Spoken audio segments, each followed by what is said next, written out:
Rant on Reels. I'm Michael Fooch.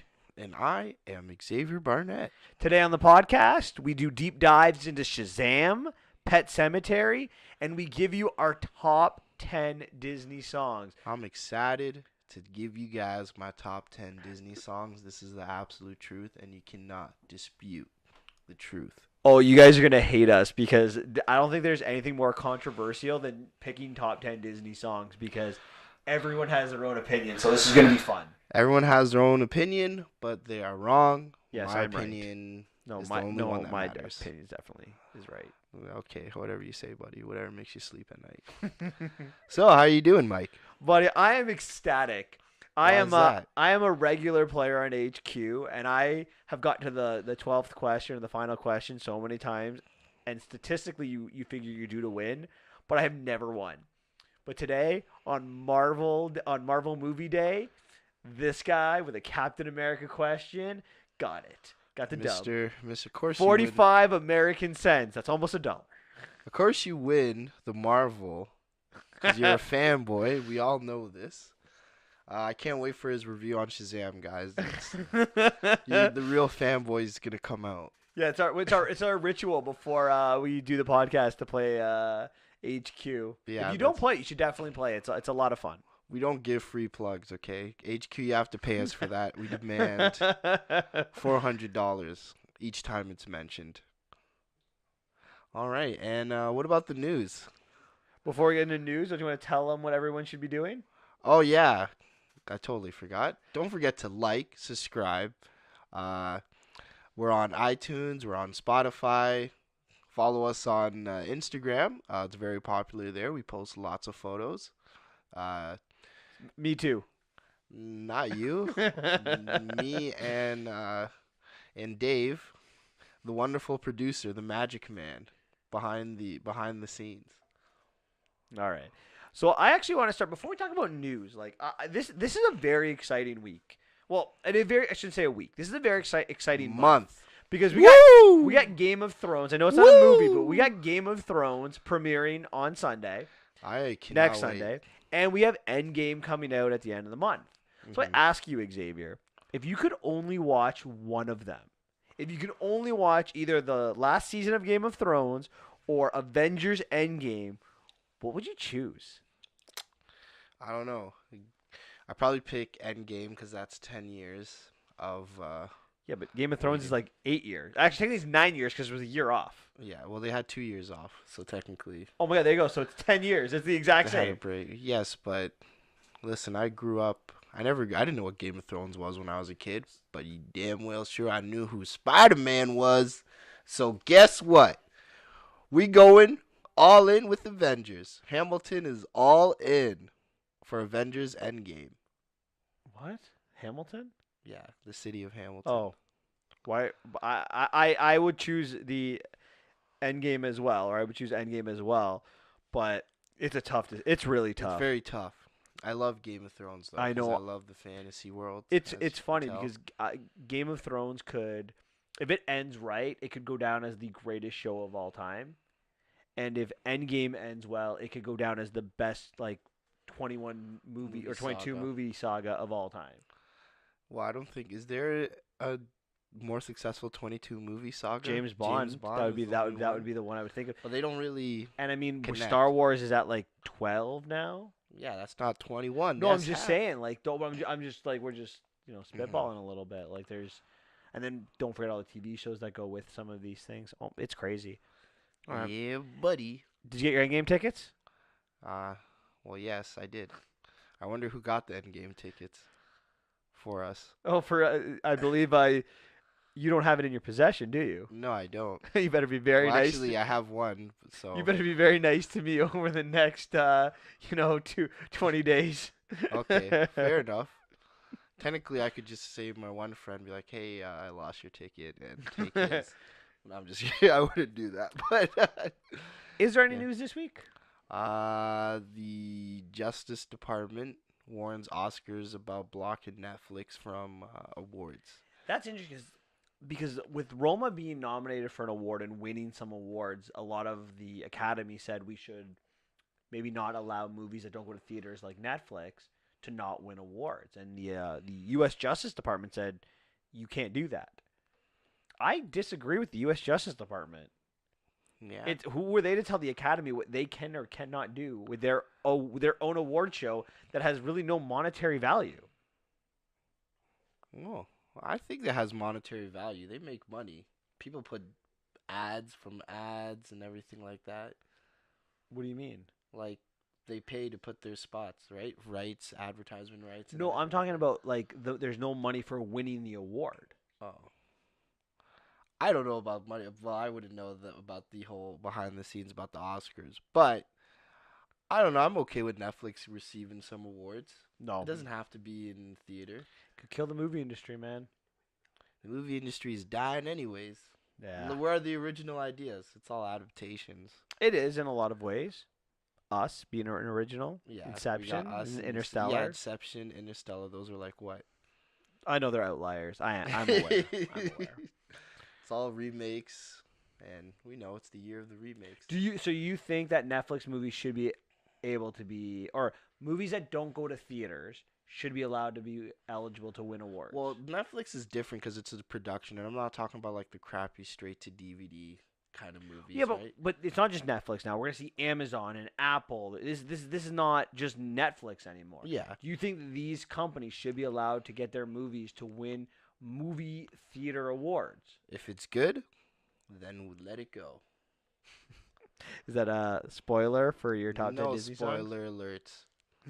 We didn't even say spoiler alerts yet. I said for your top 10 songs, Oh, not okay. for. Well, spoiler alert for top 10 songs. Anyways, let's give our spoiler alerts because we're gonna get into this.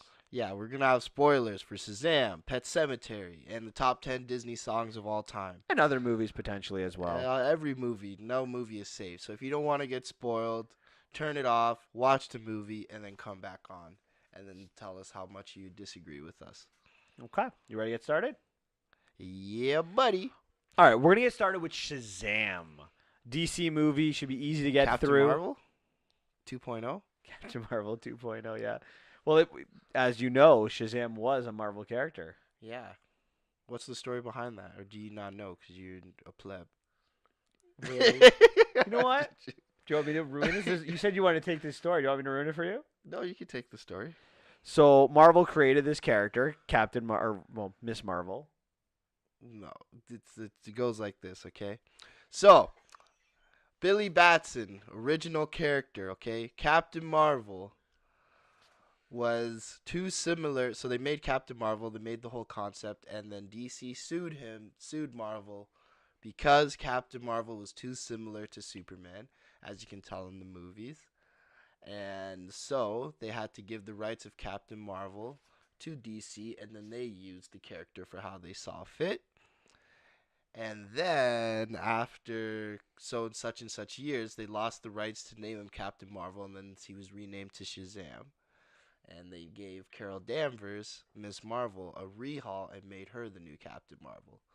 Technically, in the original, there was Captain Marvel, who was in the original Captain Marvel movie, but it's very deep and lots of legal stuff that I don't know anything about because I'm not educated in the legal system. We should ask our friend Peter. Probably. All right, give us your opening thoughts on Shazam. I liked it. It was good. It was a nice little refreshing DC movie. It didn't make itself too big. It didn't make itself like a world threat. And now we don't have to ask questions like, where's the Justice League? Because it's all its own universe.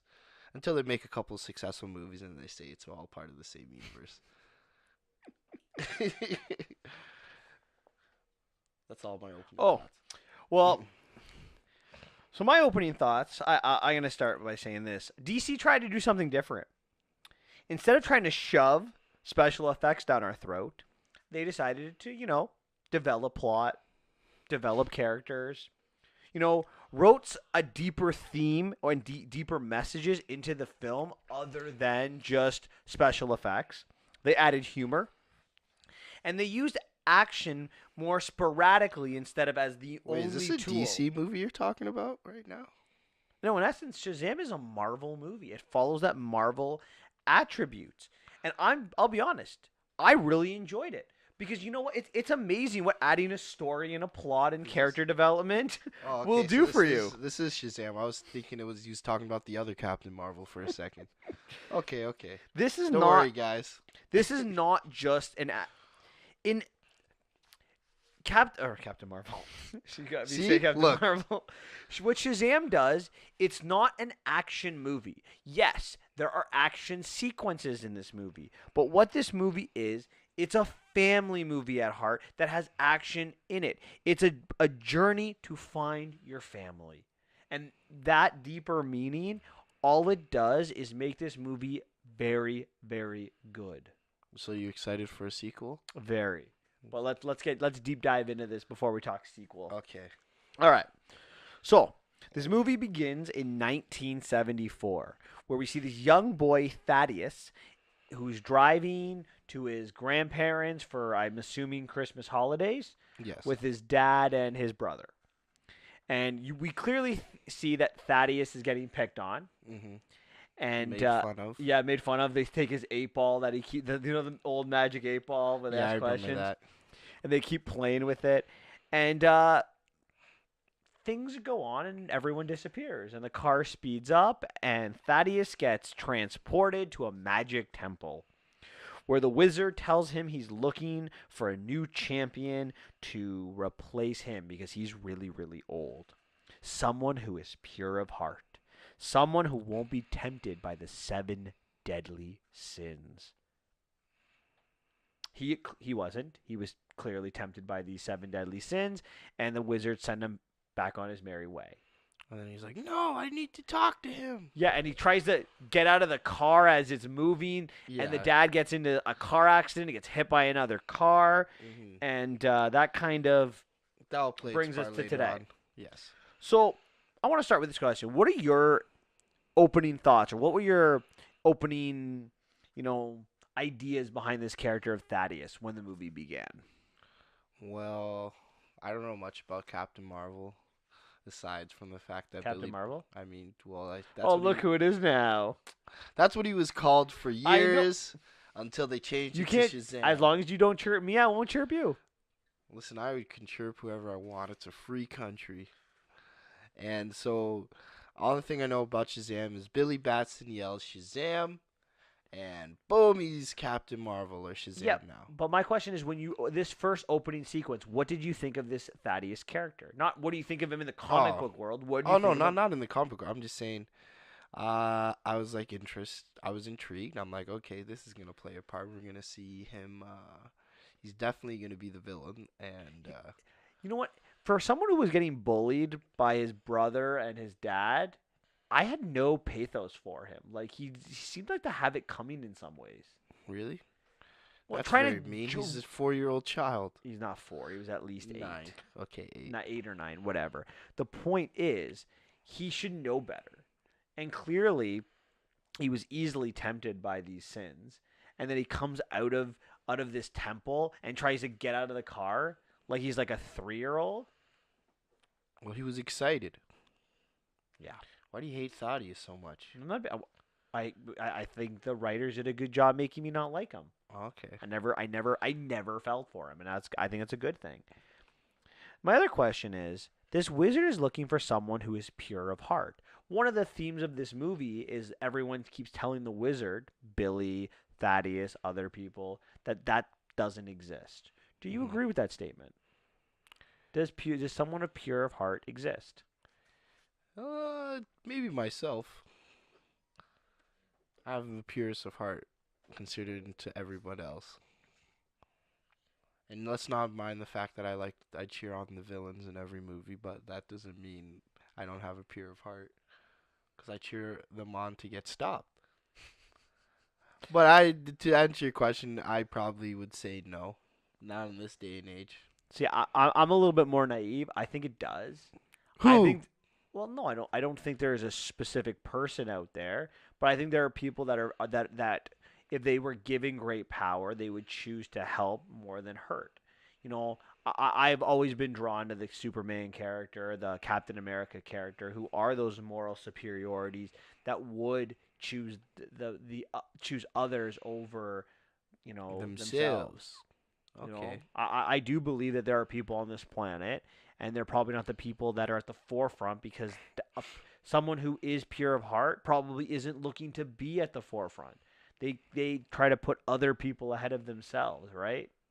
So I Okay. that's why I can't name you a person, but I would be willing to bet for sure that people like that exist. Yeah, I think Akon and 50 Cent. Pure of heart. Akon donated a bunch of stuff to Africa. A school and a well. Okay. All right. So that takes us to the present day. I'm just moving on from that. I I think that it does, but I think that it's rare. Like I It's do like a Pokemon card. I do think that Charizard. yeah, probably. I do think that there are of the 7 billion people, there are a dozen or so that have that pure of heartness. But I think most people are selfish by nature. Yeah, it's fair enough. I'm pretty selfish. I like to think I would be pure of heart. That I would be. That's a lie. I'm No, joking. I don't I'm want to. not saying That's a that I would personal or attack. I'm not saying I would or I wouldn't. But I like to think that if I was given that choice to put in front of those seven deadly sins and they were trying to trick me, I'd like to think that I would put others before me. I don't know. I'm not going to say that I 100% no. I could easily say no to those seven deadly sins and not be, you know, greedy or whatever other sin that would best be suit me. I might be, but I like to think that I, would help others. You like to think that, but you don't know until you have that All right. power. I probably wouldn't. Let's see. All right. Anyway, this takes us to the present day, and we meet Billy Batson. He's a 14-year-old kid who tricks the police into going into a store, then locks them into the store and goes to the police car and searches for this person named Madeline Batson. And he goes to her house, and we get this flashback sequence to when he was what 4, maybe even Yeah. 3, and he gets separated from his mom, and he's been apparently spent the last 10 years in and out of foster care, running away, looking for His his mom. mother. He searched for like what was it, 21 different Marilyn Batsons Yeah. that are from that could be that age range in the Hmm. United States, and or in Pennsylvania at least, and he looks through every single one of them. This was his last one, and this one wasn't his mom. He was a black lady, so. Do you feel for Billy? Because like I mean, breaking in like tricking police, breaking into a police car, stealing the police officer's lunch, not necessarily the most pure of heart thing to do. Yeah. But did you feel for Billy, or do you think that like no, that's just wrong? You can't I tell didn't him that. think no, that's not wrong, but I understood why he did it, and he's troubled. He's a troubled boy, and he needs saving, like Jason Todd. Now, are you okay with him being, portrayed as a thief a little bit? Not really. That's one of my issues with the movie, but will dive into that. I'm gonna say yes. I'm okay with it because I'm gonna compare him to someone else. Who? I think he's got a little Aladdin in him. Aladdin? I think he's got a little bit of an Aladdin in him. You know, alone on himself, kind of looking for a place in the world, looking for family. And in a lot of ways, that was like Aladdin's character in the beginning of the movie. Yeah, but And huge difference between him and Aladdin is that he had people want him to be in this family, and Aladdin didn't. yes, but his mom was actually alive. Yeah, his mom It was alive. it wasn't but until what we'll get into you have later to in the movie that realize. opens his eyes to what he's looking for. Mhm. He's looking for something that he thinks, His mom can fulfill. yeah. I think there's something to be said about that. And you're right, it's not a complete like he's not Aladdin, but Mhm. I'm okay with him being portrayed a little bit like that because I think he's looking for something. This movie's it's a journey for him. This movie is all about Billy Batson's journey to self-discovery, to finding family, to finding a place in the world. And he's not a bad person. He doesn't like hurt the cops. He doesn't like it's not nothing is done out of malice, right? He tricks the cops to find an address to look for his mom. How is that really a bad thing? Could have just asked the police officer You really nicely. think that a police officer is going to give out private information on a private citizen? Could have just asked nicely. There you go. So, um, he gets arrested, and he gets the social worker that he's assigned to tells us that Billy has apparently made a habit of running away from foster care, and that it was what 23 times that he's run away. Yes. That's crazy. So this is basically, as she kind of says, his last hope. There's a family that really wants him. They're the Vasquez family. They're Victor, not Victor, sorry. Yeah, Victor and Rosa. And they have 5 other foster kids. We have, Eugene, who's like a video game guy. We've got Darla, who's just a hugger, no violence, nothing like that. Mary, who's like the brains. Pedro, who's like, he's the quiet one who just wants to work out. And then you have Freddy. And Freddy's like the superhero geek. He loves Batman. He collects like with a bat boomerang or The batarang. the batarang. Oh my He god. has a Batman fan here. he has a Superman bullet that's been like authenticated, like that was Yeah. shot at him. So he's like this superhero geek, and he's got a disability. He walks around with a The cane. cane thing. So they're all telling you how lucky you are in this house, how Victor and Rose are very nice. What are your thoughts on these kids? Is there any kid that really stuck out that you really you related with, or that you really liked? No. I'm going to say maybe Billy. I still liked Billy, even though I didn't agree with that. I liked Billy the most. I mean, of the 5 kids, Out of the 5 kids, probably Freddy, maybe. I love. How do you not? How do you not like just love Freddy? Again, here's a side major theme. You have this kid who pushes the envelope because he wants to be looked at as someone who doesn't have a disability. Could you imagine being like a 14-year-old in school with this disability walking around? How what people must think of you? And like some of the dialogue that he gives Billy throughout this movie, it's so well written. Yeah, no, So it's sad. I developed. agreed it. I liked Freddy the most out of all of them, but I don't really. You asked me if I related with most of them. I couldn't really relate to Freddy because I never had that experience, right? And I can't relate to Darla because I'm not a hugger. I probably, if I relate to anybody the most, would probably be Eugene. Video game player. No, not Eugene. Never mind, Pedro. The one that a mix of Eugene and Pedro, maybe. That's probably be me if I had to relate to anyone. Okay. But they didn't really. Their characters weren't fleshed out that much, and that's okay. They weren't that major side. They weren't major characters. No, it's true. I like I said, I really liked. I thought I thought that Freddy was very, very well developed in this movie. I really liked Darla, and I thought Mary was pretty well done. The problem is you only have 2 hours. All these characters, Yeah. you can't develop them all. Yeah, you can do that in the next movie. So while this is going on, while Billy gets introduced to all of them, we go back to Thaddeus, and Thaddeus is now much older, probably mid-40s, and he's been in search to get back to this temple, and he's kind of questioned all of these people who've had the same experience as he did. And he finally gets a break. Someone videotaped the experience, and he's able to get to this temple. And when he gets back to the temple, he pushes the wizard away, grabs the evil ball, Yeah. and takes all of the 7 deadly sins. Yeah, that's not smart. He told him not to take that, but he takes that one instead. That's the bad one. Don't you want Captain Marvel's powers? It's better. Yeah, right. Now, my question to you is, how is he able to get past the wizard so easily? Because he's old and brittle. We saw him. He didn't fight once. So you're okay with it? You have no problem with it? Well, yeah, because the wizard didn't seem... He said he's like, I'm the last one left. But he still He's has super these magic old. powers, though. No, Yeah, can he tried, but like it didn't really work. because he can't fight. He's Yeah. old. Okay, that's fair. I was for that. That's nothing. I was like, okay, that's believable because he said he's depowered and he's looking for someone to give his powers on to. If he didn't need to, if he had all the power to stop him, why would he be looking for someone? That's true. I don't really have an issue with it. I think like this is one of the scenes where I was like, is it believable or are they pushing the script too much? And I think it can go both ways. I'll defend DC's rights.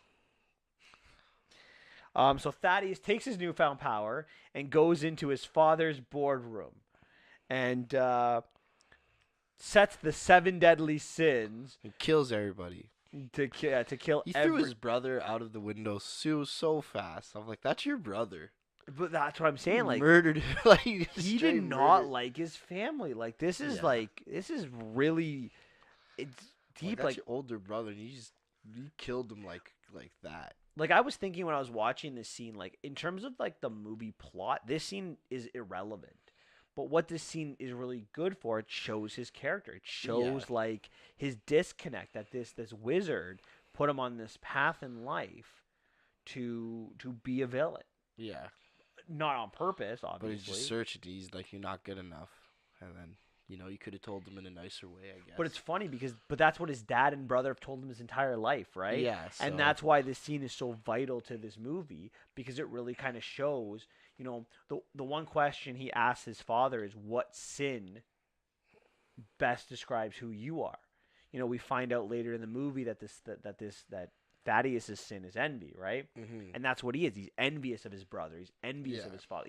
He's envious of all of the kids that are worthy, right? Because he asked Billy when he gets his powers, or Shazam, like, what made you good enough? What made you good enough? Like that he asked him like 3 times throughout this movie.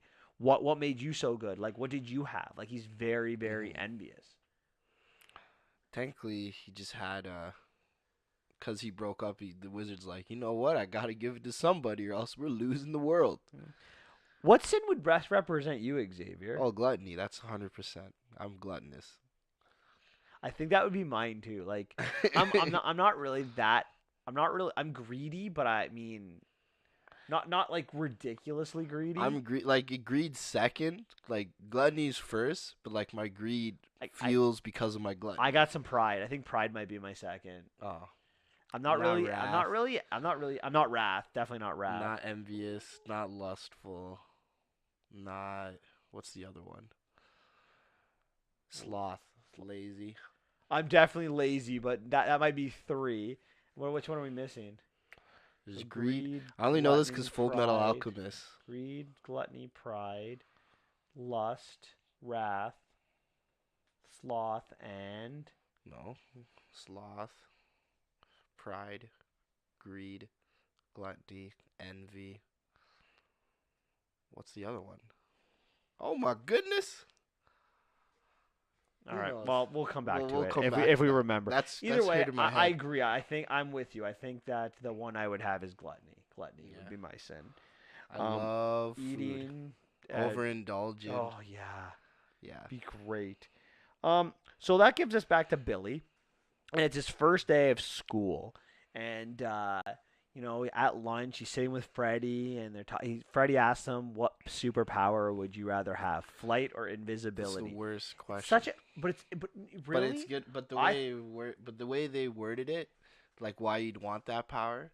Yeah. Made a lot so of most sense. people say flight when they get asked it because they associate flight with being a hero, where they associate invisibility with a villain's Well, not villain, just people that are afraid. Bad, like people that are like spying on people, right?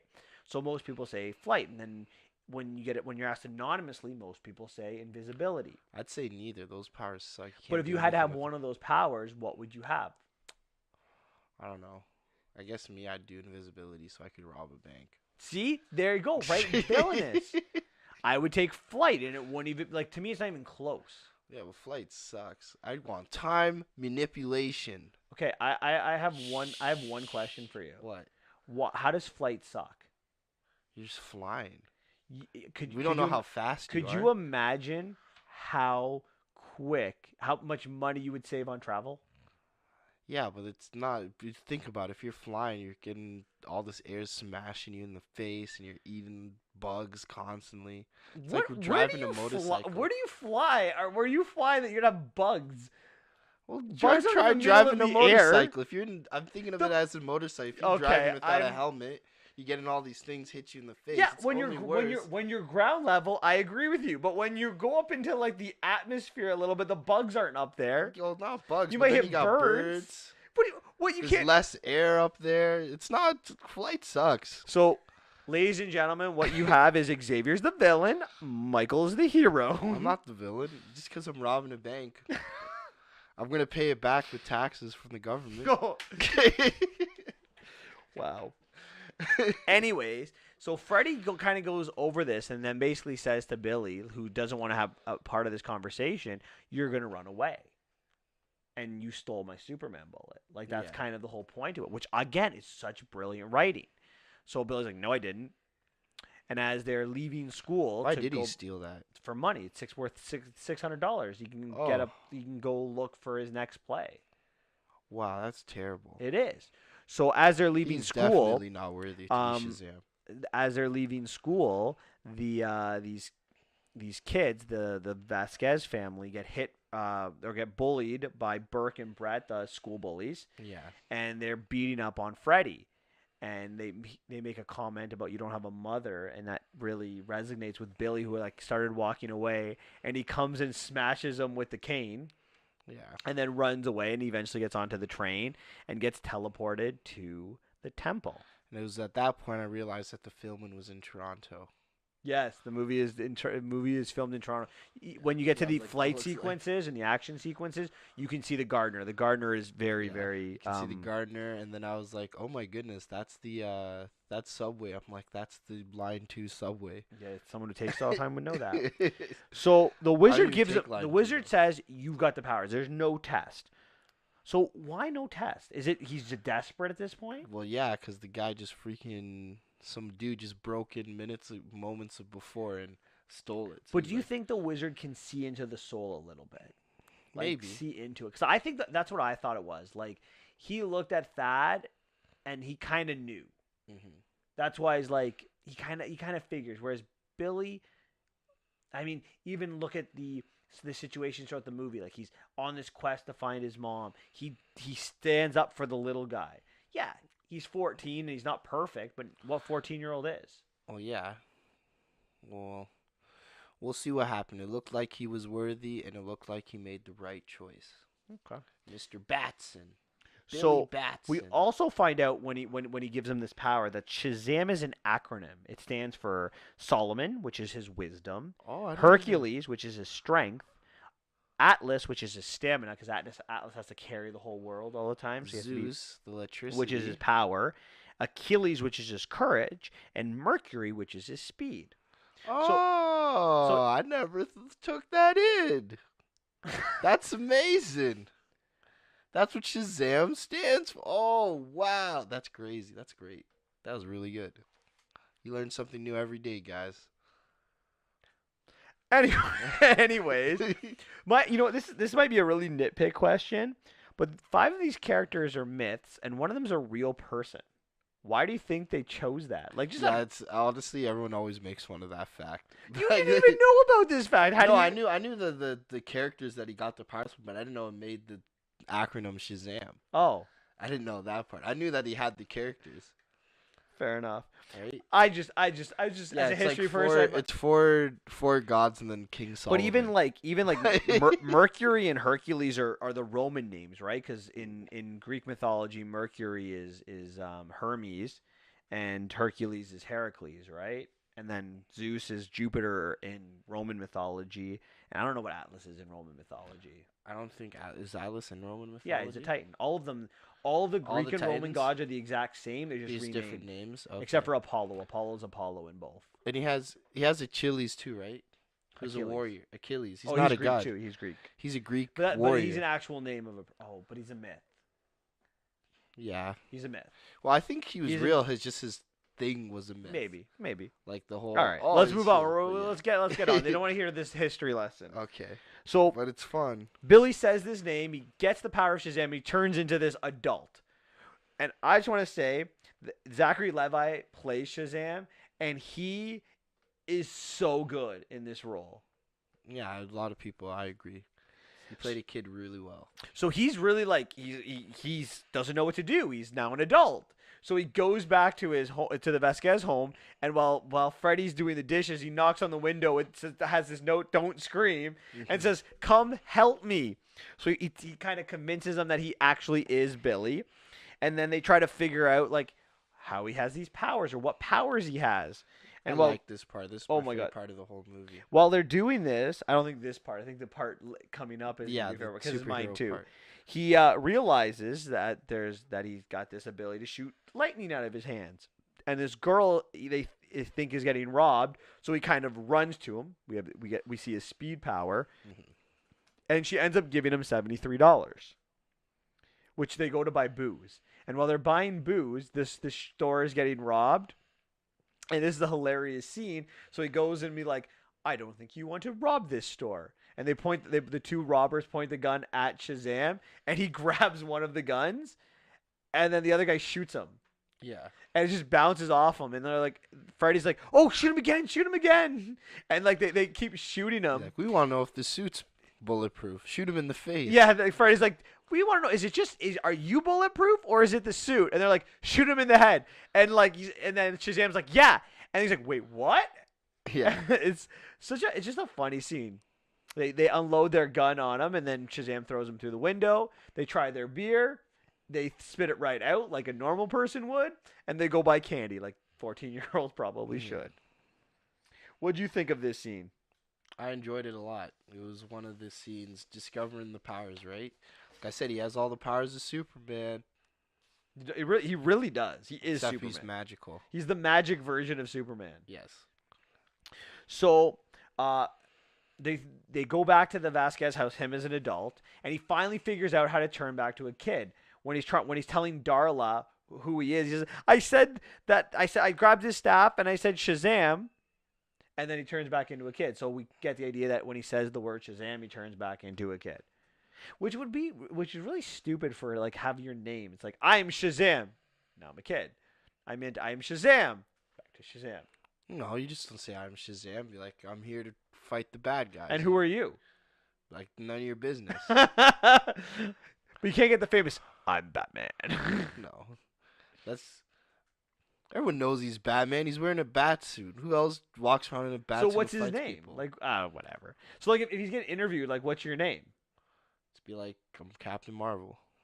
That's So what it was before. So the next day, Freddy and Billy leave school to experiment, and we have Freddy is filming all these videos of all of these things. I'm posting it on YouTube. Oh my god, this is the best scene, and it's all done to Queen's "Don't Stop Me Now," which is so good. I think this is probably my favorite scene in the movie. Yeah, I like the whole finding out their powers. It's fun. It's a good take on having the kid that just got superpowers. It's very believable what they did. Oh. So I agree with that whole aspect. Which is your favorite? I think I like him trying to fly.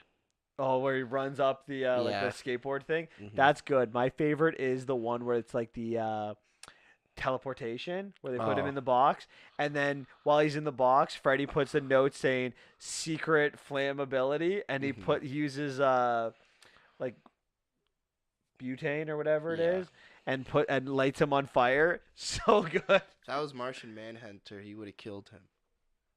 Why? Because their weakness is fire. The Martian Manhunter. Fair enough. So, is this, as this is going on, Billy begins to kind of lose sight of his powers, right? He can't separate, like a lot of people would, right? They have all this power. What do they do with it? With great power comes great responsibility. So he leaves Freddy to get bullied at school. He ends up saving Mary from a truck, and then kind of says to Mary, "Oh, you shouldn't be with family. Go to school in California. Screw family. No one needs family for anything." And I ask you this: is this not great character development? Yeah, no. It really shows you what Billy thinks, and it makes this isolation very believable. Like, he just he never lets himself get close to anybody. Yeah, because you don't trust nobody. And we kind of see this as, Freddy confronts him and is like, "I'm a superhero now. I don't really need you anymore." Yeah, I can do what I want to do.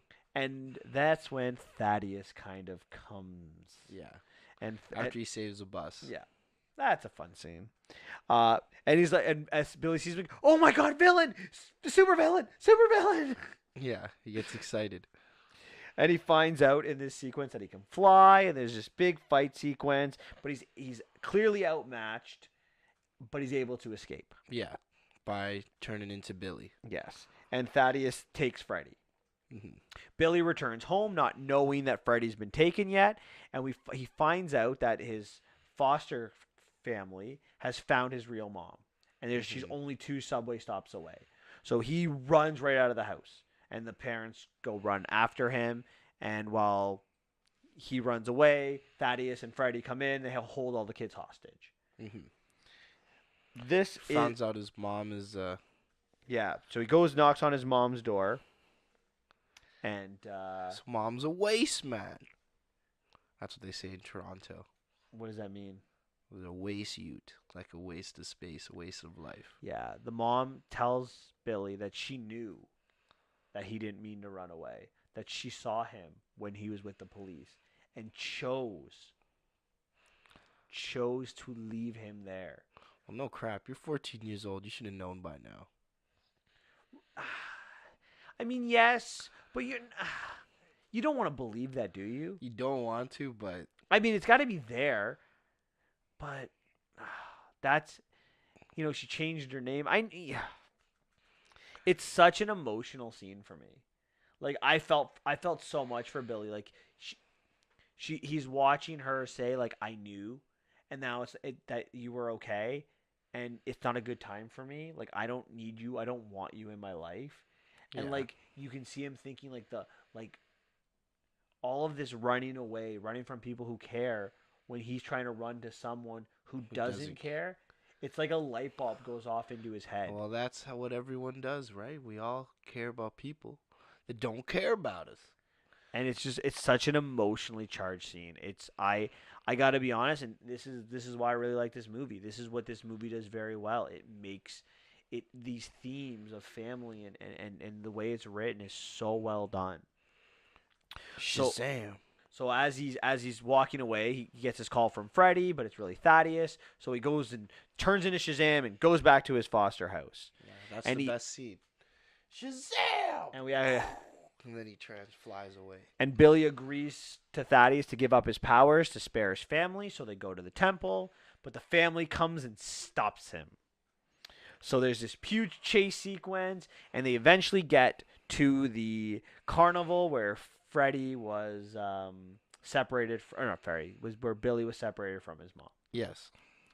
And Thaddeus has Billy cornered, and as he's about to give up his powers and grab the staff, he has this vision from the wizard, and he's like, grabs the staff, pushes Thaddeus out of him, and tells all of his family to say the name that he turns into, and they all say Shazam, and they all turn into the many color Power Rangers Shazam. They all look like Power Rangers. Really? They're not in suits. They're in outfits. Okay, sorry. Okay, fair enough. With So different colors.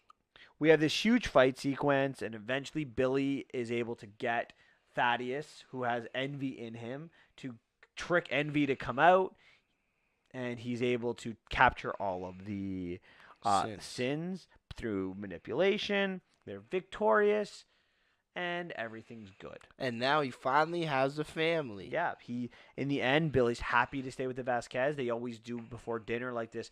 Everyone put their hands in, and Billy's the one who tells them to, and he gives the speech and says that I'm home now. And then the next day, Billy goes to school to make good with Freddy. He has Freddy sitting all by himself eating lunch, and Shazam comes in, but he brings a friend. Yeah, Superman. That was pretty funny. That's one of my favorite parts of the movie. So good. When you see Superman, he's like, "Hey, here." Now, one question I do have for you, and this is kind of about that final sequence. So we kind of skipped over a little bit. When each of the siblings turn into or get the powers of Shazam, do they have only one part of his power? When I saw it the first time, Webb is the one who brought this up to me. He said that he only really saw them each using one. So on the rewatch, aspect. when I watched it with you, I really paid attention to this, and I think he's onto something. Because Darla was the only one who used the speed. Freddy was the only one really to fly. Pedro had all of the strength. And then Eugene had lightning, and Mary didn't have any powers. Who knows? So maybe there's another power that we haven't figured out yet. Laser eye vision. Maybe that's what Mary has. No. It's magic powers. Magic manipulation, like Doctor Strange. I don't know. I don't know anything about Captain Marvel except for Black Adam, who's one of the best Shazam. DC villains ever. I can't wait for the Black Adam movie, and that's all I have to say. So, do you think that did you catch that, or is that something like the viewer should be When you watching talked for? it's something that they should be watching for. I didn't catch that until you mentioned it. And then we got a little background check. Is this all of Captain Marvel's powers? Interested. Yeah, I don't know. Maybe he's got one. She's got one that we don't know about. I Mhm. don't really know how to look at that. Um, is this the best? Is this not the best DC movie? No, the best DC movie is Dark Knight. No, I need. I actually argue if we're gonna go by that, the 1989 Batman is better. No. Dark Knight is the better one. Okay. Oh, is this You're living in your fantasy land. Is this the best DCEU movie? I know it's not DCEU? extended universe now, but is it the best of that? Because technically, when they were making this movie, it was still DCU, right? And Superman is in this movie. It's my favorite one. Is it not okay? Favorite? It's is it the best. Okay, it's the best. Why would you say it's the best? Because I actually enjoyed it, and I didn't get pissed off with the acting and character choices and the cast selection. DC, first I'll know if I enjoy the movie based on the cast selection. I liked the cast this one. Yeah, no, I love the cast. Again, the story is what really did it into me. I made it very believable. This movie takes place during the Christmas season. Why didn't they release it during the Christmas season? This was they should have flipped this in Aquaman. Yeah, but Aquaman made the most money ever in Yeah. Dead Movie Week. But I think it would have been even better had it been released in December. It would have made more money It's all than about Aquaman. family. Who knows? All right, last question before we give it a rating. Can DC learn anything from this? Well, some studios don't learn anything from it. You know, they just Okay, go. will DC learn anything from this? Hopefully. What But then do you think they'll Aquaman learn? was super successful too, so I don't know if they're probably gonna go off of Aquaman. I think this movie is better than Aquaman though. Yeah, it's better, but what made more money? They're gonna go to the Aquaman's one that- more of a notable superhero though. For a movie like this, I don't know. I think they should learn something from it. I think they should take away this aspect of story. They're not gonna learn anything. We don't know how much. It depends on if this movie makes a lot of money. It won't make Aquaman money. It won't. It's not Yeah, me. Infinity War's coming out. We got Game of Thrones. But here's the thing, and I stress this enough. I can't stress this enough. This movie isn't supposed to make money. It's not a marquee superhero. This movie should be something to make it should make a profit. It should try to it's like a Marvel movie, right? The Iron Man movies aren't going to make $1 billion. The Guardians movies aren't going to make $1 billion. The Ant-Man movies aren't going to make $1 billion, but they're there to make the middling money so that Yeah. the big ones, these movies like Shazam are supposed to set the stage for the bigger movies. Yeah, but they're doing it separate, right? Which is stupid. And then on top of that, I'm not saying they have to make $1 billion, but I'm just saying it depends on how much money a lot of studios are more like, well, let's see what makes us the most money. All right. And do you have any questions about this movie? Anything you want to talk about? Anything we didn't talk about that you want to focus on? No, Okay. What are you giving this movie out of 10? I'm gonna give it 8.5. I really like the movie, but some of the questionable acts from Mr. Billy Batson makes me question his integrity upon being a superhero. I'm giving this movie a 9 out of 10. This movie DC fanboy. This guy hates Marvel and only likes DC. No, this is a very good movie. It's very touching. It's got a great story, great acting. You know, Mark Strong is fantastic as the villain. You know, if you like Marvel, you'll like this movie. It's that simple. Whoa. What if you hate Marvel? Will Then you you like won't like this movie because then you probably like Batman versus Superman, which is the worst superhero movie ever made. You can take a look at our bottom 10 list from last week to talk about how bad that was. All right, let's move on to Pet Cemetery. Yeah. All right, let's start with our opening thoughts. Go ahead, Xavier. Honestly, Pet Cemetery, it's okay. Uh, it's not scary. Um, it's kind of it's just too long. That's my problem. I noticed how long it was, and I'm like, who cares about what's going on here? That's how I feel about it. The only thing that it was actually scary though was the little kids in the drumming with the little creepy. Those are the most creepiest masks I've ever seen. Why would you let your child wear that mask? I'd be like, there must be a demon in that mask. Get that mask out of my house. That's how I would feel. I didn't really find the mask creepy, but whatever. You did not find the mask creepy. Not even a little bit. Not even That a little little bit. Not even a little. maybe I guess it was the tone that set up for me, but that is a creepy Maybe. freaking mask. I'll start for my opening thoughts with this. Remakes are hard. And, you know, It's not hard if the movie before sucks. and the original Pet Cemetery didn't suck. Well, I never watched the original. I'm just saying. Well, I'm just, Yeah, okay, fair enough. But the original Pet Cemetery is good. It's not great, but it's not good. And that's how I felt about this movie. It was what it was. You know, it's not a great movie. It's good. It's serviceable. It's watchable. It's nothing more than that. It's a watchable movie. You're going to be entertained, and they made enough changes to the original story to be a little bit different. It didn't move too much, and it didn't move away too much because this movie's based on a book too. So it's not like you change that much. Mr. King. You have to be true to the source material. I agree with you. It wasn't scary, and for me, one thing I really didn't like about it is there's too much fantasy in it than horror. What do you mean by fantasy? Like, Care just to like- elaborate? Just like how the graveyard works, it seems to be very more fantasy. Oh, like the ghost dude. Yeah, it just The guy that got shot in the head and he just kept haunting people. yeah, it didn't do it for me. Is that truck, like, what's wrong with that truck driver? He's killed, like, 2 people. Well, never mind. Well, it already is spoiler, but... So he needs to call the cops on that truck driver, It's man. a different truck. It's the same truck driving up and down. No, it's just the It's same. a small city, man.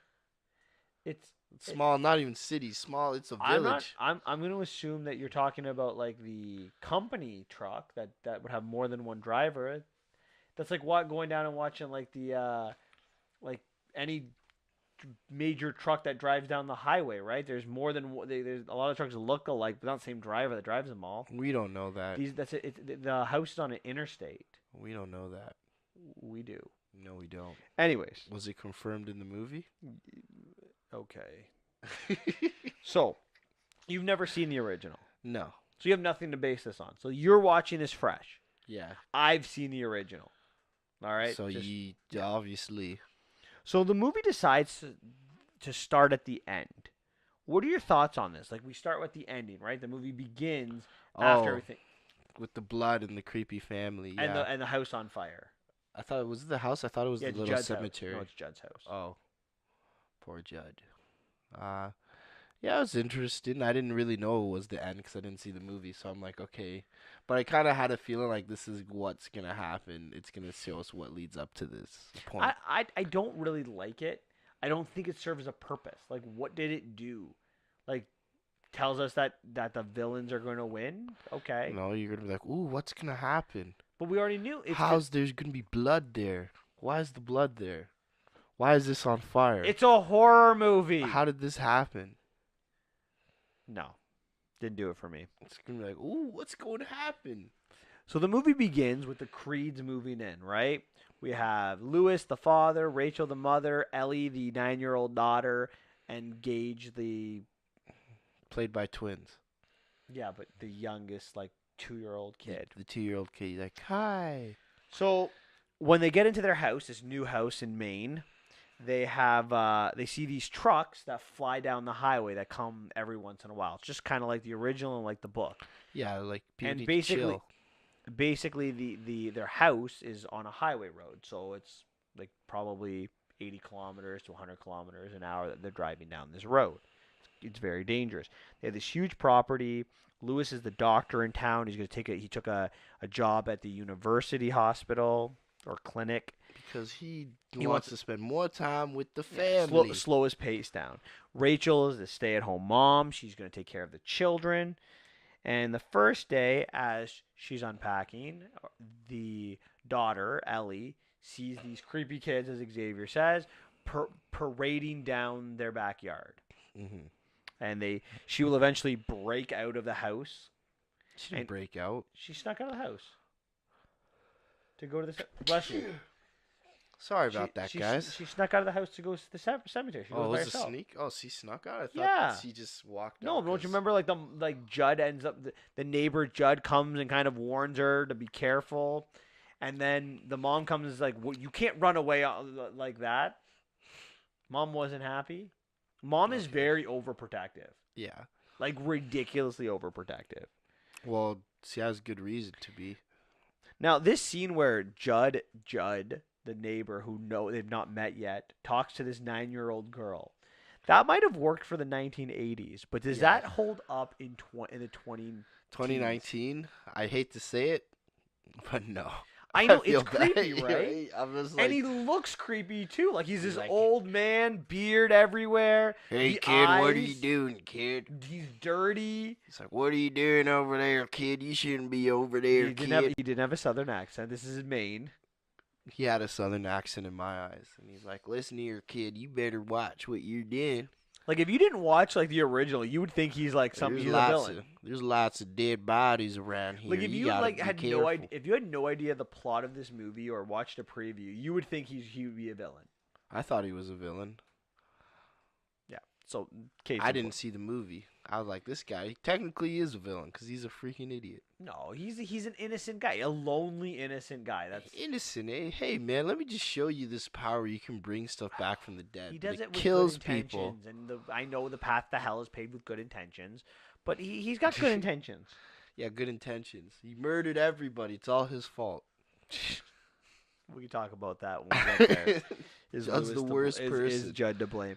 But anyways, so we see overprotective mom. We meet Judd, et cetera, et cetera. So Lewis, he's working, and one day when he's working at this hospital, a man, Victor Pascal, comes in and he's bleeding to death. His brains are showing. It's absolutely gross. Lewis tries to save him, but he dies. He's not clearly. living.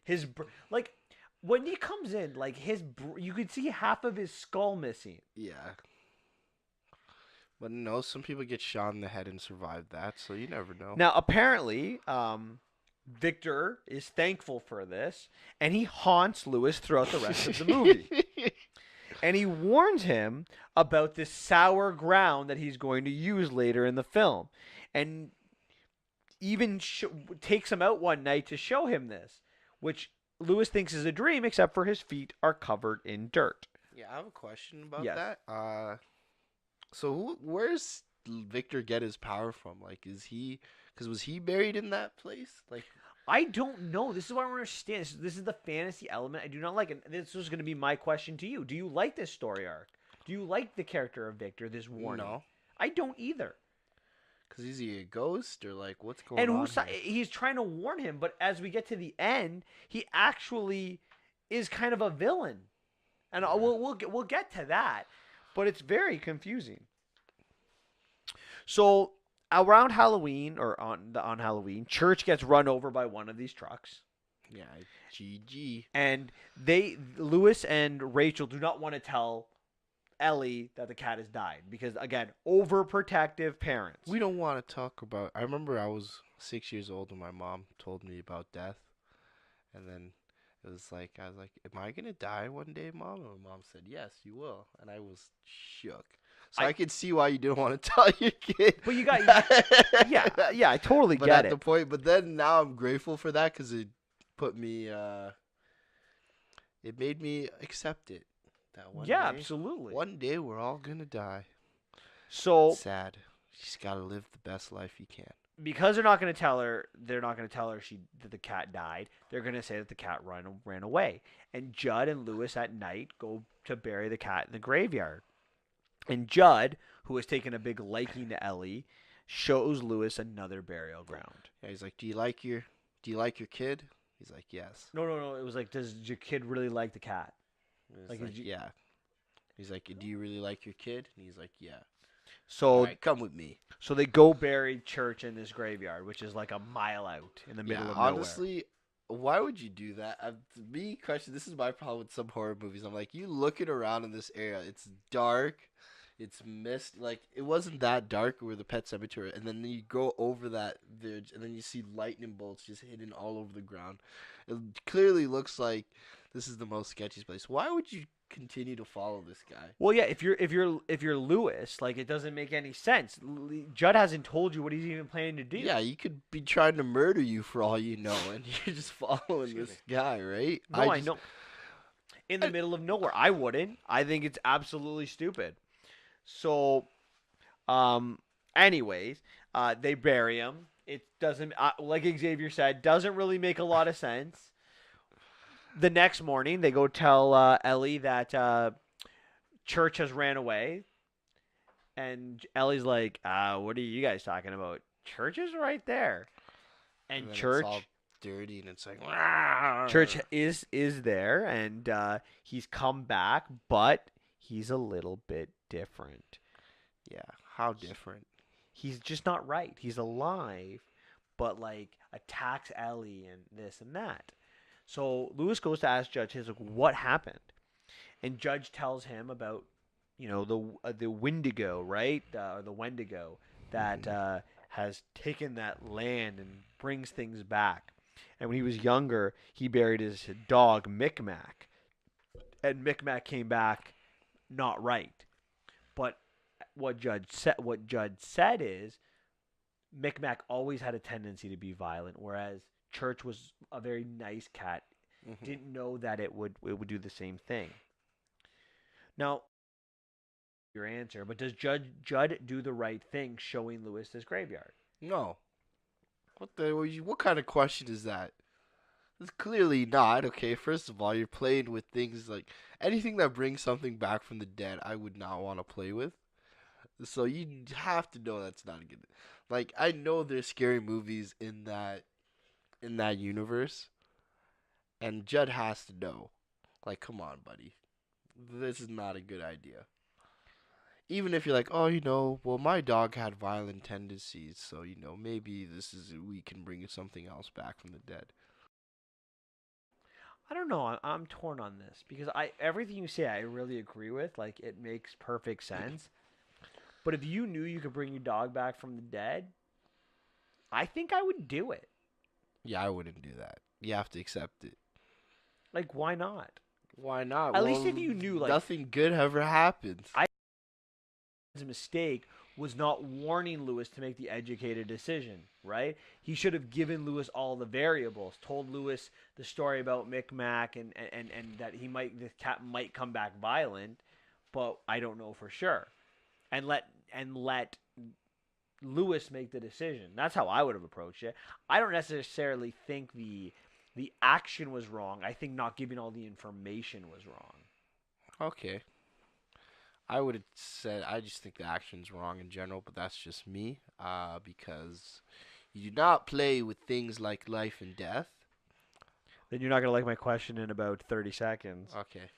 So, this takes us to Ellie's ninth birthday party. So the kids are playing and they're all doing their thing, and both of Lewis's kids, Gage and Ellie, they walk towards the highway. Now, this is going to be the opposite from the original, where it's just Gage that rocks to the highway and no one notices, and Gage gets hit by the truck and dies. In this one, Lewis, the father, is able to grab Gage away and save him, but unfortunately, Ellie is not so lucky, and Ellie dies. Yeah, because he sees Church. Because you didn't kill Church. If you killed Church, you wouldn't have that issue. Now, He doesn't know I that. know you didn't see the original where Gage was killed, but why do you think the director chose to change it and have and this in the book it's Gage as well? Why do you think the director chose to have Ellie die instead of Gage? Well, because Ellie had more screen time. Ellie has more screen time in the original too, though. Oh. Well, I think honestly, I wouldn't really know why, but I find that maybe because we related with Ellie more because she had more screen time, so we wanted it to be a more emotional effect and maybe make it more believable because we see him spending more time with her than he does with Engage, right? I think they did it because she could do more. She was more aware when she came back, right? She could Hmm. speak. It was a little bit different. The problem, I'll see. Do you think they make the right call with this? I wouldn't know. I have to see the I think original. I think it's the wrong call because part of the story is for Ellie to understand what death is. If you kill her, she can't understand what death is. I think you get a pretty good understanding what death is when you're dead.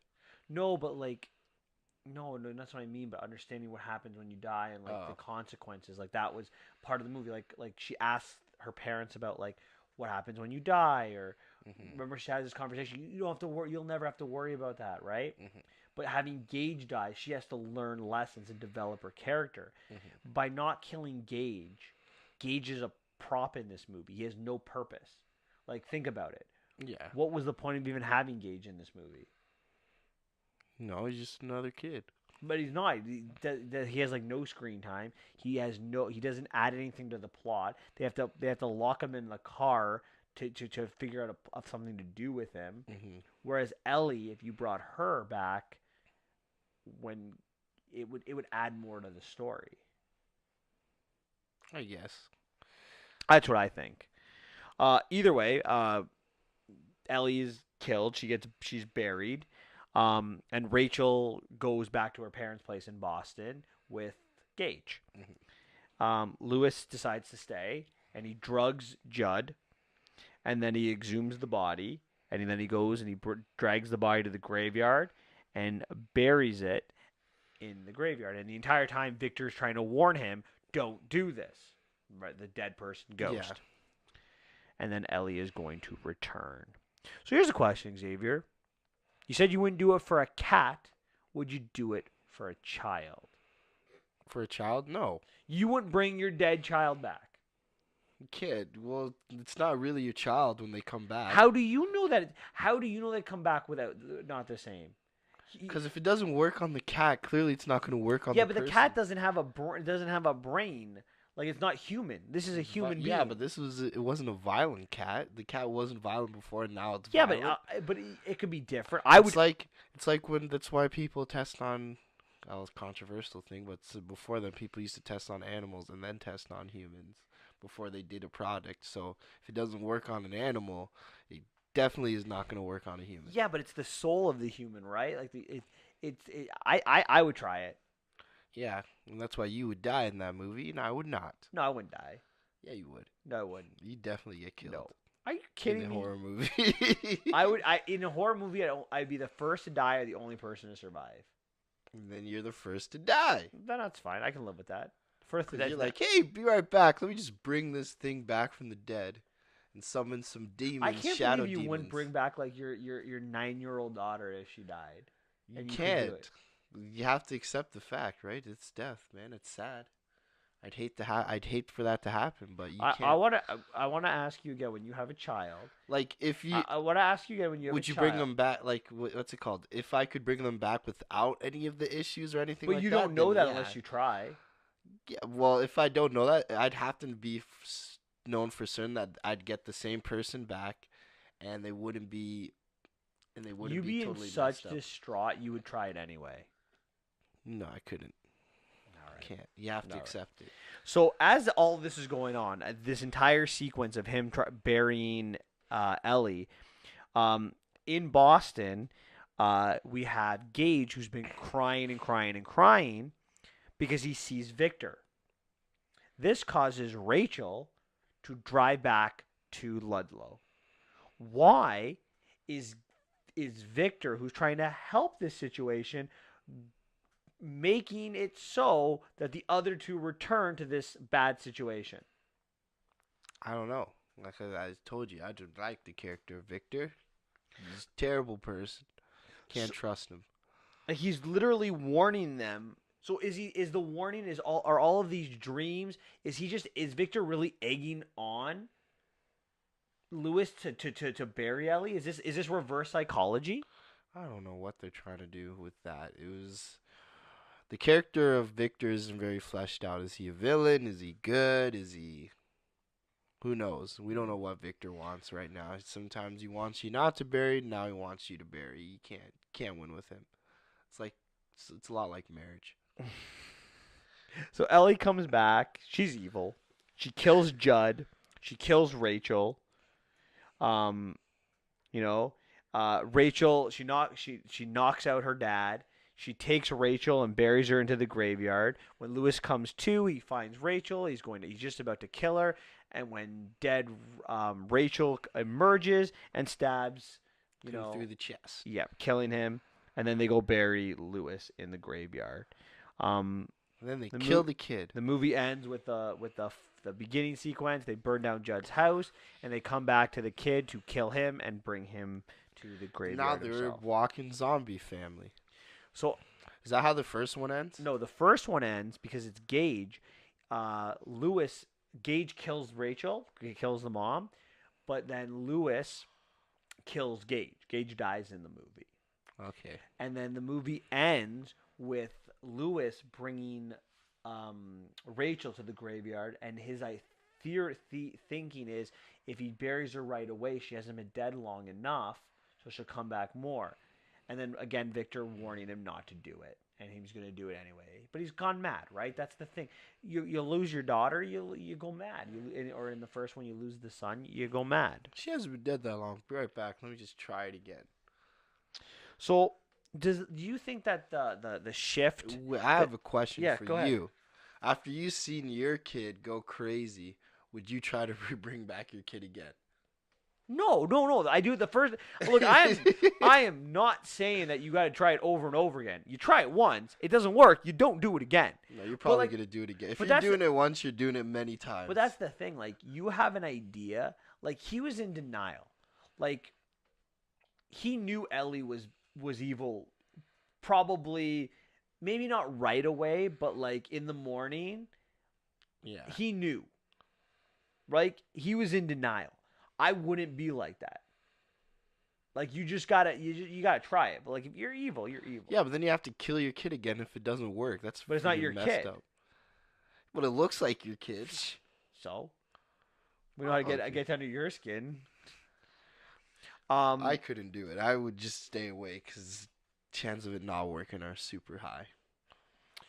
So one thing I want to, Joe, like I don't know, like I wouldn't do it again, but I would definitely do it once, 100%. Now this movie takes place in 2019. Does it hold up in 2019's time, or does this movie need to take place? Should the directors have chosen to let it take place in the 80s? No, it can hold up. It's in a small town. I feel like they're not as people in small towns are gonna hate me for this, but I feel like they're not as in the times as, let's say, a city. Well, see, this isn't a city. It wouldn't hold up. Well, horror movies. Name me horror movies that take place in a city. Us. No, it doesn't. It takes place in the middle of a cabin in the woods. Get Out. Same thing. No. Pit. Nope. Chronic. Nope.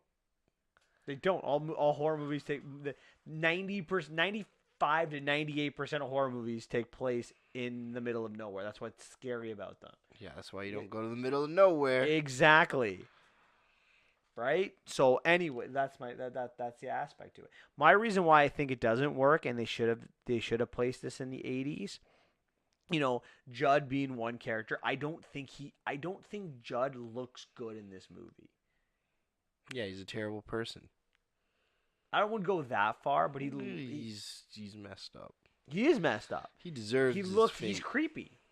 Like if I was Lewis, or if I was Rachel, and I saw stay Judd, away from that man. I'd be like, and then they invite him in his house for dinner. I don't know, like maybe she goes into the house. Like, yeah, she walks in. Like, that's just not really modern times. Even like the fact that she's a stay-at-home mom in 2019, I don't think it sends the right message. Well, she gave her job away, right? Because she was working a lot too. That's what they said too. Like they were both working. Oh, what? I didn't get that. So then I don't take that away. So that's why she wanted to stay back. But even the highway, like to have a highway of 80 right off a street, like that wouldn't be something I would imagine see. trying to leave.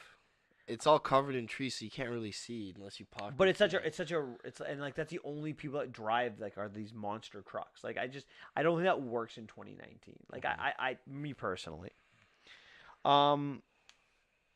Do the directors focus too much on CGI and not enough on story? I think they didn't focus on. I didn't even know they had CGI. Or like the sister, Rachel's sister, like the sequence, like with her back. Oh, the back thing. Oh yeah, that was creepy. So that was the creepiest part of the sisters scenes. And even like the Victor Pascal and you know most of the cemetery, that's most CGI, right? Yeah. I don't know. I thought it was. The I green, thought you could really tell it's green screen in certain when they're going to go bury. yeah, it's the sister subplot is the thing that disturbed me the most in the movie, like the thing that upset me the most. I don't get the point of it. She is supposed to be disabled. She's supposed to have like some kind of meningitis with her back, right? That's the reason her back is Messed up. Messed up. But they made her into a monster. Like that's what they literally did. And you know, in the book, she's very developed in these flashback sequences. Like the entire concept of her, she's supposed to explain to why Rachel is so protective of the daughter. But what they did in this movie is they just made her cheap scared. And like an antagonist. We're also supposed to understand Rachel's fears, right? When Ellie comes back, Rachel's like, "Nope, you're not my daughter. Get away." Well, why would you say that? It's these early fears, right? They totally screw up this daughter subplot or the sister subplot. Oh, okay. See, I didn't know that, but I didn't care for the sister subplot Because it wasn't developed. Would you agree? Like, I hate you. Yeah, I don't know. Horribly developed. It's just used for a cheap prop in this movie. A lot of things were used for cheap props. Gage, the sister, the cemetery. Story goes such a long way. Developing Victor Pascal. Story. Yeah. Do you have any questions? Any other questions that you want to talk about? No, those were all my questions. All right. What are you giving this movie out of 10? 5. 5? Why? Any specific reason? Any specific reason? Because it sucks, but it doesn't suck quite enough. I'm going with a 6 because again, it's a watchable movie. Like if you're watching this movie, you might jump a couple times. You can watch it in the trash can. Well, I wouldn't go that far. It's watchable. Watch it go right into the trash because it sucks, baby. No, I don't think. I don't. I will. You passed it. It can't suck that bad if you're passing it. I will go 6 because I think that you will get some enjoyment of it. You're not going to be like, I wasted my time. At least that's my thoughts. Debatable. All right. On to our top something 10 that doesn't list waste of the your month. time. Yes, doesn't waste your time at all. I'm gonna start. Like this is by far the hardest list we've ever done. Like whose idea was this? This guy. You're blaming me for this? Yeah, you're like, yeah, let's do top 10 Disney songs. I didn't think it would be that hard. Yeah, well. I'm very excited for this list. Yeah. So I'm gonna tell you a little bit about my list before we get started. You can tell me maybe how you constructed yours. So when I finished my research on all of the Disney movies, I had a list of 64 songs to start with. And 64. I basically came up with this. It had to go to theaters. It had to be animated, so no Mary Poppins, nothing like that. And it had to be Disney animated studios. So I did not look at Pixar in my list. And I will also say this, that if you make me do this list again in 3 months, it might change a little bit from how I'm feeling. Because it's a little tough. Yeah, I'd say for me the top 5 will fluctuate every couple months because those are just very interchangeable because I really like all those. Those are probably my top 5 favorite Disney songs. Yeah, my top 6 are probably very set. It's like I find from like 7 to like 30 is where like things jumble up a little bit. Wow. Okay. Do you have like that's how I made my list? Did you follow the same rules? I followed the same rules. No Pixar. No. Sorry guys. I counted Disney. I counted some live actions, but no live actions made my list. Oh, see, I didn't even count them. Okay. So I started last time, I believe. Your so I turn. start. You start. What's your number 10 Disney song? I'm gonna whistle it, and you have to say it. Oh no, I can't whistle today. I don't have any saliva, so I'll sing it. What do we want? Finish it. This is your number 10 movie. A girl worth fighting for. So, number 10. I don't sing, by the way, just so we're clear. Well, you don't have to sing it. You can just say it. That's but true, you're yes. just being a jerk off about it. But okay. Number 10. A girl worth fighting for. From the movie Mulan. This song got it all. Mulan's probably one of the top 5 Disney movies for me. One of the reasons is because of the music. So, it's spoiler alert for some people. But yeah, Girl Worth Fighting For. The song's hilarious, easy to sing to, funny lyrics. It has it all. My number 10 song is A Dream is a Wish Your Heart Makes. It's from 1950, Cinderella. This is a song just about just never stop dreaming. Like always dreaming. And Cinderella, we know she goes through a lot of hardships, but she never gives up her dreams. And this is a message that Disney has taken through most of a lot of its great songs. And 70 years later, it's still a relevant message to our society. Never quit dreaming. 70. Never give up. And they play this every night at Disney World when they do their fireworks and Cinderella comes out of her castle. It's very magical. My number 9 is I'll Make a Man Out of You. Oh, Mulan. Yeah, I went Mulan too because Xavier, you're 100% right. Mulan is a fantastic movie, and a lot of it is the music. And I'll Make a Man Out of You is an iconic song. That almost got number 10 for me, so it's an honorable mention for me. me. I can't believe I'm surprised. I thought this would be on your list. This movie is just perfect for this movie. It's ironic in every way. We got this huge training montage that would make Rocky and even Hercules has one their song with One Last Chance is in it. It's about struggling that Mulan goes through. She gets kicked out of the army only to go through success at the end of the song. It's just a great song. Yeah, I remember the lyrics. You're unsuited for the rage of war, so get up. No, pack up. Pack up your things, you're through.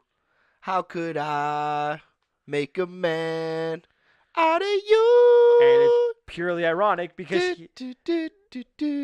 sorry. It's purely ironic because he can't make a man out of her. She's a woman, which is great. And then she comes and then she climbs the pole to get the arrow. Throws the arrow down. And then everything starts to change and then everybody starts improving. Yeah.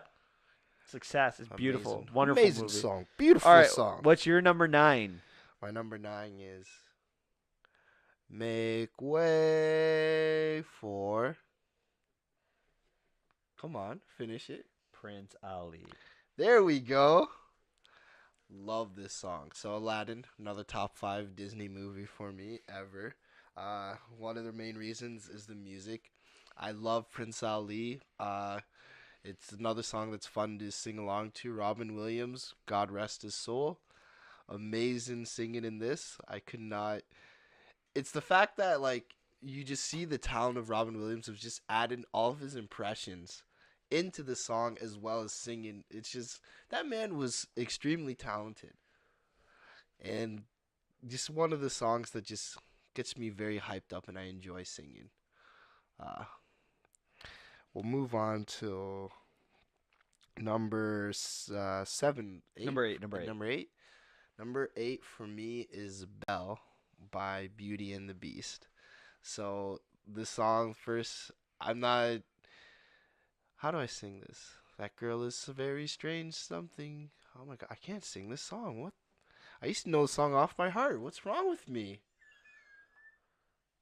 Embarrassing. It's kind of embarrassing. Yeah. I'm not gonna lie though, I was listening to the top 5 way more than everything else, but you're gonna hear some lyrics.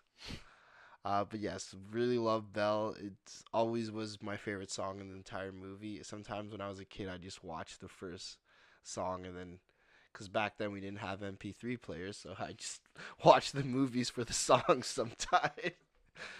And yeah, that's about it. Here we go. My number 8 song is A Whole New World from Oh, Aladdin.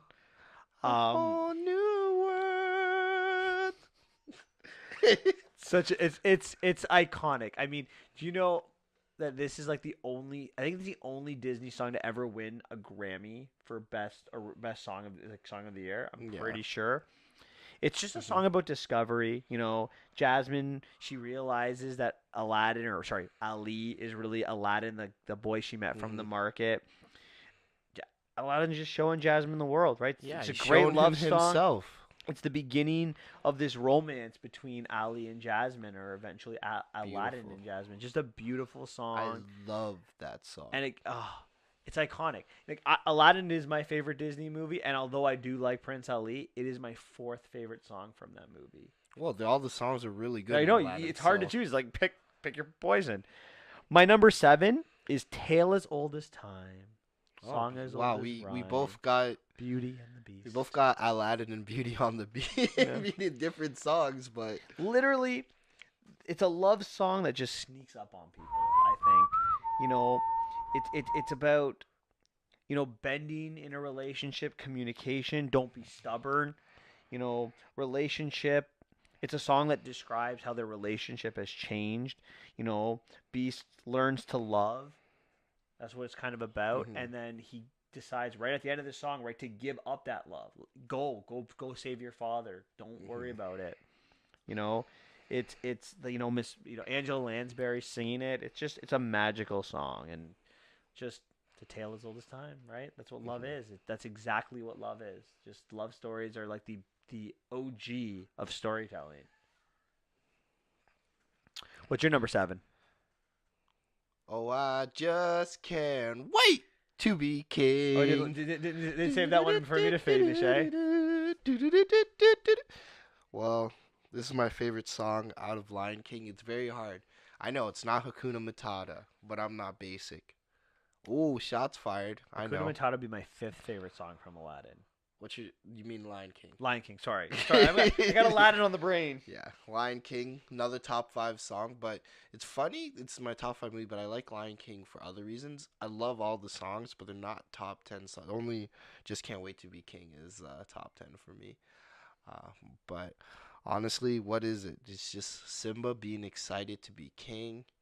So fun to sing along. When I was a kid, I just loved this song. I danced to it. It was just the best experience.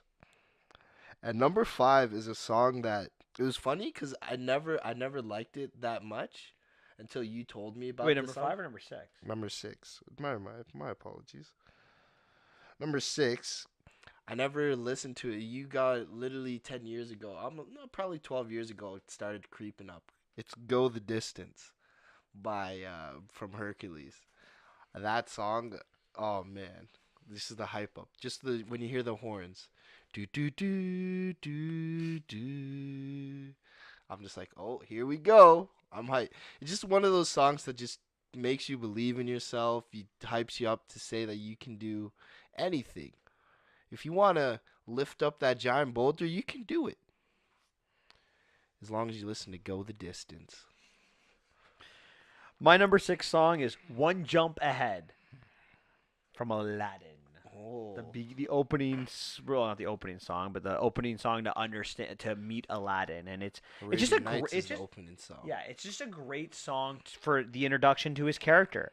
Yes, he's a thief, but he has no choice, right? As he said, got to eat to live, got to live to eat, right? Hmm. Like, tell you about it if I got the time. It shows that his ingenuity too, how he escapes, right, which is going to be a Hmm. key part to his character. It shows also how other people see Aladdin, right? He's a street rat. He's riffraff. He's a scoundrel. Like, you know? And then even at the end of it, you know, when it's all said and done, when the song is done and he jumps out, he gives that bread up to 2 children Yeah. to kind of show what his character is. And then when we have the reprise, where If they look closer, would they see a poor boy, or would they find there's so much more to him, right? Like Hmm. it's fantastic. It's a great song from my favorite Disney movie. My number 5 song is "Part of Your World" from The Little Mermaid. Look at this stuff. Isn't Isn't it it? neat? Wouldn't you think my collection's complete? I can sing the song word for I word, so lo- I'm just gonna stop. I love this song. We're talking about an amazing power ballad. If you haven't noticed, I like power ballads. Like Hmm. that's my go-to normally. It's just a girl whose desire is to be human. People Hmm. can relate to her. This is. Not to be a mermaid, but relate to like this desire to Hmm. be a part of, you know, something. You know, Walking along on those. what you call it? Oh, feet. It's an emotional song that if you listen to, like you could tear up here and there. Like You tear up from that? I, I don't I tear can up. I can I tear up. enjoy. I I just. can tear up. It's Yeah, I just sing powerful. along to it. I can. You know what I That's one really of my like about favorite it? sing-along It's a girl who songs. just wants to be accepted. Like that's what it's. That's where I mean by relatability. It's a Hmm. girl who just wants to be accepted. Like she doesn't want to get reprimanded by her dad for being different. Like that's what Yeah. she is. She's different from other mermaids. She has a different idea, and Yeah. her Doesn't parents don't understand want it. it. It's funny. Like especially like in our country where we have so many different different Lifestyles, not lifestyles, cultures, right? cultures, We're lifestyle. multicultural. That's what I'm looking for. And you hear some of even our friends where their parents are like, you need to be a doctor or an engineer or a lawyer. But what about if they're a little bit different? What about if they want to be an actor? What about if they want to be a singer? What about if they want to be an engineer? They want to be an engineer. Sorry, they want to work into like video games or something like that, Hmm. right? The song speaks to anybody from that, so I really like that song. Okay. What's your number 5? My number 5 is look at this stuff. Oh. Isn't it neat? Wouldn't you think my collection's complete? Yes, I'm right in the same boat with you, which is hilarious. Yeah. My top 5 song is also part of your world. So it's funny how we both have it at number 5.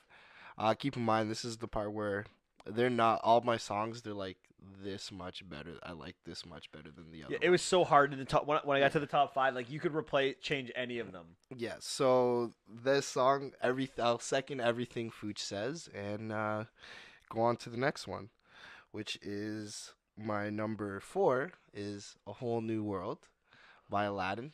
It's my favorite Aladdin song, by far. Don't you dare close your eyes. Yeah, that's another song. All these songs are my favorite because I sing along to them on Power the ballads. regular, So good. right? It's like a whole new world, a dazzling place I never knew. Yes, it's a beautiful song. God bless Aladdin. All right. My number 4 is Let It Go by from Whoa, Frozen. let it go? Really? That far? Ami- it's another amazing power ballad. Let It's it go. you know what? Let it go. This song is literally about, being yourself, right? Letting go of your problems, your expectations in life. And not being bothered by the cold temperature. It took Elsa's character to be isolated in order to to control her powers, right? She's been told her entire life, she tried to be what they wanted to be, right? Try to keep it in, be the good girl that everyone wanted her to be. Conceal, don't feel. And that because she concealed, she never felt love. So when you watch that movie and you're like, well, how do you not know that love controls your power? Because she told her entire life, don't feel anything, right? So all she did was feel fear. And when she goes out to by herself and she's isolated, she's free. She uses her power freely. She doesn't care. The fear can't get to her, right? The cold is the fear. The isolation, the cold is the isolation. Isolation never bothered her anyway, right? That's what cold is. She doesn't have, the perfect girl is gone, she talks about. This song transformed the entire movie. Yeah. That in the original script, Elsa was supposed to be the villain of the film. Really? They Oh. When the Disney executives had this song handed to them, they're like, this song needs to be in the movie. We can't obviously make Elsa a villain with this song, so they rewrote the movie because this song was that powerful. Wow. That's interesting. That was That was gonna be one of my honorable mentions. I love that song. That song could. Could. That song and my number two song literally flipped. Like before Hmm. my number two song came out, that was my number two song. Okay. My number three song is Belle. Ooh. Beauty and the Beast, I think, has the best soundtrack of any Disney movie. It's arguable, but it's up there for sure. And Belle is my favorite song Arguably. from this movie because it sets up the entire movie. You know, it's a fun song that develops the two of the major characters. We meet Belle, who's this non-conforming girl. She's grown weary of this town.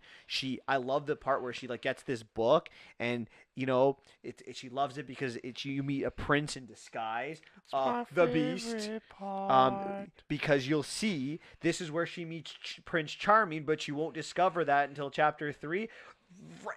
She meets the Beast, but she won't discover that she loves him until later in the movie. So good. We get this idea that everyone thinks she's strange because she likes to read. God forbid a woman reads, right? But she's looking for more in society than just this poor provincial town. Good morning, Belle.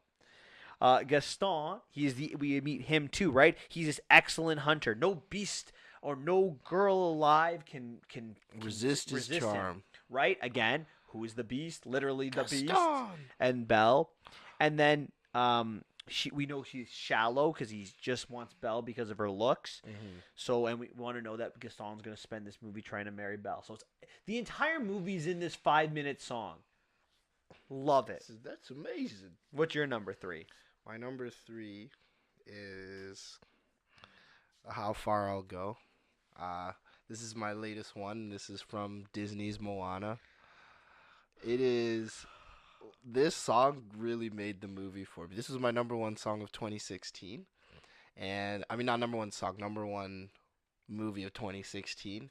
Mostly because of this song. When I heard this song, I got so excited hearing it, they must have known it was a really good song because we heard different indications of it throughout the entire movie, right? Like I Am Moana, I include I Am Moana and the other reprise versions. Oh yeah, all as the well. reprise count in all of our songs. Yeah, so I used to just listen to that because constantly. No one knows how far I'll go. Yeah, it's a freaking amazing song. Very beautiful. And my number 2 song is Colors of the Wind from Pocahontas. That song that's the one song I just cannot stop singing along to right now. It's like, have you ever heard the wolf cry to the blue horn moon? Or ask the grinning bobcat why it grins? We need to sing with... Oh my goodness, I ruined the lyrics. But can you paint with all the colors of the wind? It's amazing. And it's just a good song because it shows the backwardness, right? It's like, hey, they say we're savages, but you guys are the ones going around destroying the earth. And little do we know now, with all the environmental issues that we have in the world, were they really the savage ones? Who knows? Great song. We'll find out on this next episode of Dragon Ball Z. And your number two? I did my number 2. Oh, that was your two. What was your number three? How Far I'll Go. Oh, right. Okay. My number 2 song is How Far I'll Go. I'll second everything Xavier said. This song is it was touching. We don't normally talk when we go see a movie, but after that song played, Xavier turned to me and was like, "I really like that song." Excuse me. And I was like, "I know." And I literally went to go find it the next day. Same. It was so good. And it's such a great character development song. She loves her family, she loves her town, but the sea is calling her, and she's fighting with herself. She wants to be the perfect daughter. Why can't she just be that perfect daughter, right? Why can't I be this perfect daughter? What she keeps saying, what's wrong with me? Like, I want to be good, but I get called by this sea. Like, it's this internal struggle people face every day. And again, Disney songs just know how to touch us. 100%. My number 1 song is "Go the Distance" I from knew Hercules. this one coming. No spoiler alert here. This is to me the most relatable Disney song. You know, it's what this song is about. It's about finding your place in the world. It's looking for belonging. You have this Hercules character who's he's a klutz, right? He gets into trouble everywhere he goes. He's got no friends. He's all isolated all by himself. And it's about his journey, right? Every mile will be worth my while, right? It's always about traveling, always about he's waiting for the crowds to cheer and acceptance. That's literally that's what he's looking for is acceptance. And the voice keeps saying, "This is where I'm meant to be." And find your place in the world. Like when this movie came out, when this movie came out in 1997, I was 12 years old, and I too was like looking for my spot in the world. Like I had problems in school, hard to find friends, and issues with classmates. And this song spoke to me. It's just about about looking for your place. That one day that you'll find people that will accept you, and that's what this song was about, and it holds up to me today, and I think a lot of people can relate to it. Wow, that was very touching. That was very deep, man. Man, I love the movie. I love Hercules, and I love this song. We learned a lot about Fuji just now, and it's a song that has touched me for the last 22 years. That's great. That's wonderful. That has been unequivocally my number one Disney song since '97. That has not changed. Yeah, I know. It was your number one when you told me about it. When we met at the library. It's true. All right, and what's your number? Can I take a guess? No. Guess. I want to guess now. Well, I don't think it's from The Lion King. I know it's your favorite movie, but you did say that your favorite song from The Lion King was "I Just Can't Wait to Be King." Yeah. You're not gonna guess my number one. I don't think it's from Aladdin. You already have two Aladdin songs. Oh. Is it? You said I'll make him. It's Reflection. Wow, yo, that was great. It is Reflection. Because you're a Mulan fan. I'm like, you can't have just one Mulan song in this. Yeah. You said it's like got the and listen, that song is not the best song from Mulan. It's not. No, it's the best song from Mulan. Think about it. No. Reflection is better. I'm saying the song that you had at number 10 isn't the best song. Oh yeah, Girl Worth Fighting For. Oh, yeah, okay, Girl Worth Fighting For. Yeah. Okay. Anyway, so go. I didn't mean to ruin your thunder. No, it's not ruining my thunder, but yeah, honestly, Reflection, amazing movie for me, and this is the one I relate to more. Is can I really be myself around my family? Right? It's one of those things, When will my reflection show who I am inside? Plus, it's a great character development. We get to know about Mulan. She wants to be the perfect daughter by getting married, being prettied up, but that's not who she is. She runs around the chores. She is a little bit of a tomboy. She embarrassed her this is right after she embarrasses herself with another great song, Please Bring Honor to Us All, which is another good development that tells you the story of Mulan. And she's upset with herself, and so she just sings that song, which is a beautiful song. What else is more to be said? It's just wonderful. I love Reflection. All versions, even the Christina Aguilera. That's probably the best pop version of a Disney song. Yeah. That made her career, really. That's true. the song that made her career. 'Cause that's just before Genie in a Bottle. Yeah. All right. So I have a question for you. How much heat do you think I'm going to take from the audience that I do not have sorry. How much heat do you think I'll take for not having a Lion King song in my top 10? Who knows? And you want to know something crazy? What? If I went to top 15, I still wouldn't have a Lion King song. Really? Wow. Because on the 5 honorable mentions I'm going to give, I'm not getting a Lion King song in there. Honorable mentions? Do you have any honorable mentions you want to talk about? Everybody wants to be a cat, 'cause the cat's the only cat. I love that song. He knows where it's at. Oh, everybody's picking up that feline beat, 'cause everything else is obsolete. I love that song. I sang that. Anything other than that? Everybody wants to be a cat. Let it go. Oh, let it go. Another one I had issues with is Arabian Nights. I love that song. Mulan, again. I had to do I'll Make a Man Out of You. I love that. I was fighting for that one. That's my favorite song. Reflection is I like Reflection, but not as much as that one. Mm-hmm. And then tale as old as time. Okay. My honorable mentions: "I See the Lights" from Tangled. "When You Wish Upon a Star" From Pinocchio. "Once Upon a Dream" from Sleeping Beauty. "I Won't Say I'm in Love" and "Mine, Mine, Mine" from Pocahontas. Wow. If I had to go even further, Like I could go. Gaston. Oh my God, Gaston's good. What would my favorite song from The Lion King would be? "Can You Feel Love Tonight" though.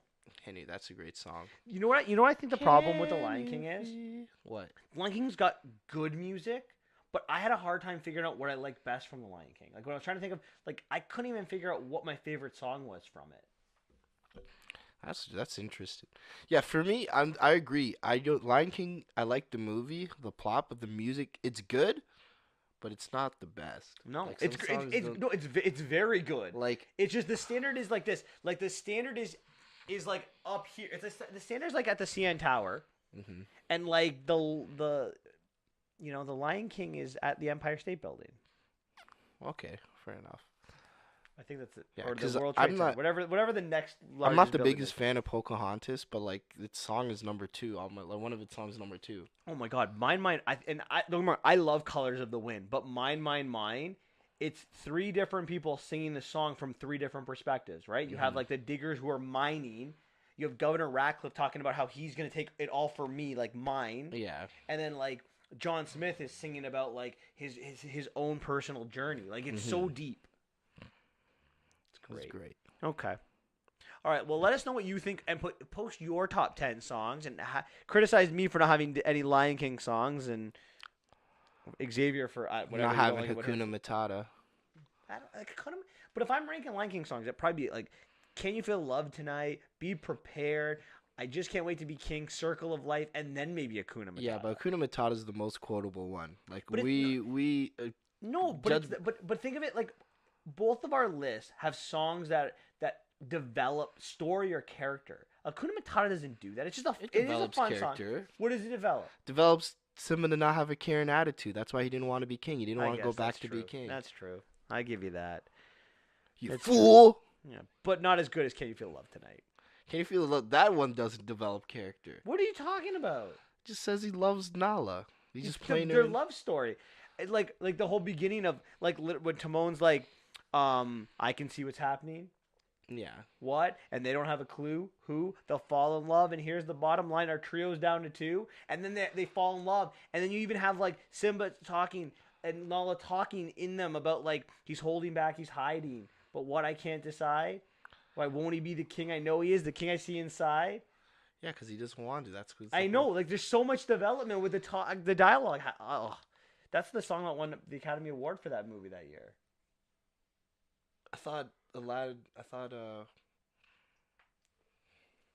it was "Showed Me the World" or No, Whole New World. that was different years, man. Oh, okay. It was the first one to win, and then No. Like I'm pretty sure either "Under the Sea" or "Part of Your World" won in '89. Like Disney's won many songs. Like the Aladdin came out in '92, Beauty and the Beast came out in '91, Lion King came out in '93, I think.